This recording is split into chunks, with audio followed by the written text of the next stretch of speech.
Anda masih menyaksikan Kabar Petang. Pemirsa, Kepala Otorita IKN Bambang Susantono dan wakilnya Doni Rahajo mengundurkan diri dari jabatannya. Jabatan keduanya akan diisi sementara oleh Menteri PUPR Basuki Hadimulyono dan Wamen ATR BPN Raja Juli. Kepala Otorita Ibu Kota Nusantara IKN Bambang Susantono dan Wakil Kepala Otorita IKN Doni Rahayu mundur dari jabatannya. Pengumuman pengunduran diri Bambang Susantono dan Doni Rahayu disampaikan oleh Menteri Sekretaris Negara Mensesnek Pratikno dalam konferensi pers di Istana Kepresidenan Jakarta pada Senin pagi. Presiden Joko Widodo telah menerbitkan keputusan Presiden tentang pemberhentian keduanya dengan hormat. Jokowi juga menyampaikan terima kasih. Pratikno mengatakan jabatan keduanya akan diisi oleh Menteri Pekerjaan Umum dan Perumahan Rakyat PUPR Basuki Hadimulyono dan Wakil Menteri Agraria dan Tata Ruang ATR Badan Pertahanan Nasional BPN Raja Juli Antoni. Beberapa waktu yang lalu, Bapak Presiden menerima surat pengunduran diri dari Pak Doni Rahayu selaku Wakil Kepala Otoritas IKN. Kemudian beberapa waktu berikutnya Pak Presiden juga menerima surat permohonan pengunduran diri dari Bapak Bambang Susantono sebagai Kepala Otoritas IKN. Nah, pada hari ini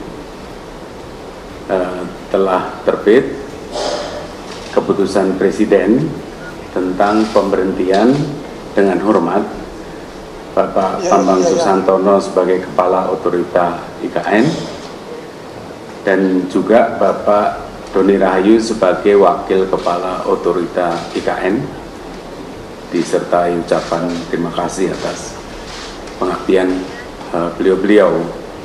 Dan sekaligus Presiden mengangkat Menteri PUPR Pak Basuki sebagai PLT Kepala Otorita IKN dan juga mengangkat Wakil Menteri ATR, Wakil Kepala BPN sebagai Wakil Otorita IKN. Sementara itu, Menteri PUPR yang juga PLT Kepala Otorita Ibu Kota Negara menjelaskan tugasnya bersama Raja Juli Antoni sama seperti tugas Kepala dan Wakil Kepala Definitif sampai ditunjuknya lagi Kepala dan Wakil Kepala Definitif sesuai dengan perundang-undangan. Tugasnya adalah mempercepat pelaksanaan program. Karena kita yakin bahwa otoritas sudah membuat program-program dalam pembangunan IKN ini. Nah, kami berdua ditugasi untuk mempercepat pelaksanaan program tersebut yang sesuai dengan urban design, sesuai dengan hasil sayembara yang lalu, urban design untuk pengembangan atau pembangunan IKN ini dengan konsep negara Nusa Rimba. Usai konferensi pers, Mensesnek Pratikno mengatakan Bambang dan Doni tidak menyebutkan alasan mengundurkan diri dalam surat yang disampaikan kepada Presiden Jokowi. Namun Pratikno menegaskan pengunduran diri Bambang Susantono dan Doni Rahayu bukan karena persiapan upacara kemerdekaan RI pada Agustus 2024 mendatang. Di surat nggak disebutkan, jadi tentu saja ya kami nggak tahu juga. Pak, berarti untuk 17-an Pak nggak ada hubungannya dengan ini Pak? Oh enggak. Di 17-an sudah kita rancang, jadi kira-kira nanti ya karena kita kan sebelumnya pindah, jadi ada 17-an acara di sana, ada juga yang pas upacara ada acara di sini juga. Itu kira-kira sementara. Persiapannya Pak? Udah. Ada. Pak, kira-kira PLT ini berapa lama Pak akan menjabat sebagai OIK? Kita tunggu nanti proses berikutnya. Secara hukum berapa lama sih Pak? Hah? Secara hukumnya sendiri? Ya sampai definitif.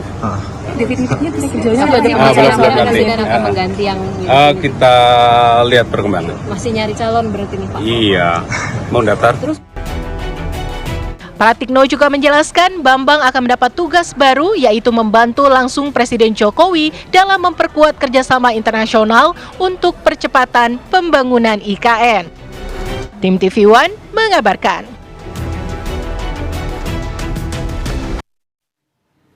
Sekretaris Jenderal PDI Perjuangan Hasto Kristianto menyatakan mundurnya Kepala Otorita Ibu Kota Negara IKN Nusantara Bambang Susantono dan wakilnya Doni Rahajo menjadi bukti IKN direncanakan dengan tidak matang oleh pemerintahan Presiden Joko Widodo. Hasto menilai bahwa mundurnya pimpinan otorita sebagai kritik terhadap pemerintahan saat ini. Ya, sebenarnya suatu kritik yang terbesar yang diberikan kepada pemerintahan Pak Jokowi adalah ketika segala sesuatunya dipercepat tetapi melupakan aspek-aspek di dalam pertimbangan yang matang, kajian-kajian yang detail. Saya pernah menjadi project manager di kawasan yang sama. Itu dari struktur tanahnya itu sangat tidak stabil. Kemudian kemampuan untuk mendapatkan sumber daya bagi pelaksanaan pembangunan pabrik kelapa sawit aja mengalami delay, apalagi ini suatu ibu kota negara. Belum lagi Rakernas juga mengkritisi terkait dengan status tanah yang seharusnya juga memperhatikan hukum-hukum adat.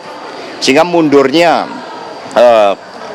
kepala otorita dan wakilnya itu bagian dari suatu perencanaan yang tidak matang, dan ini sebenarnya sangat disesalkan karena 17 Agustus itu tidak lama lagi. Tetapi kembali, ini ketika segala sesuatunya itu muncul sebagai direction dari pusat yang harus dijalankan tanpa membuka suatu ruang bagi perencanaan secara alami harus berjalan, yang terjadi seperti ini.